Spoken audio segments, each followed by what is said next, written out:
La Smart du Seigneur, frérot. Wow.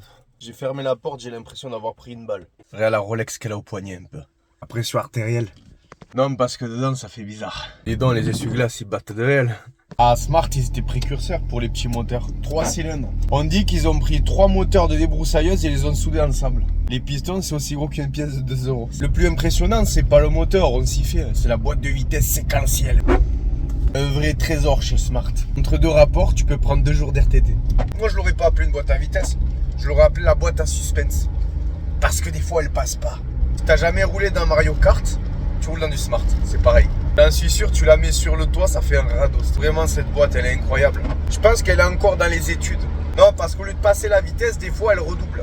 Tu claustrophobe, en plus, c'est tout petit. Et si tu tapes, il te reste rien, hein. T'inquiète pas. Hein. On peut dire c'est déjà dans la boîte. Hein. Un cercueil roulant, ce bordel.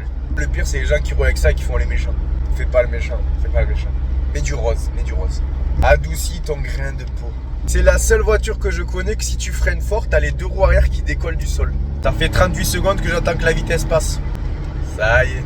C'est la seule voiture que les autostoppeurs ne lèvent pas le pouce pour être pris. C'est nous, on lève le pouce pour être avec eux en fait. Oh, une montée, je ris jaune. Le compteur il part en marche arrière. Je suis dans la merde. Oh Dieu, 120 km/h. S'il y a la tempête Pedro qui passe par là, je me retrouve sur le dos. Écoute, je suis pas tranquille, j'entends le moteur qui grogne. Et comme je sais que le moteur il est dans le dos, j'aimerais pas prendre un piston dans le cul quoi. C'est une des rares voitures qui sait faire de l'aquaplaning sur le sec. La Smart fourchure, je sais pas comment on dit. Là c'est pas l'airbag, c'est toute la conception qui est takata. C'est une voiture sans permis qui roule trop vite. Et si tu sors de la route, tu sors pas entier quoi. Allez, on va bosser.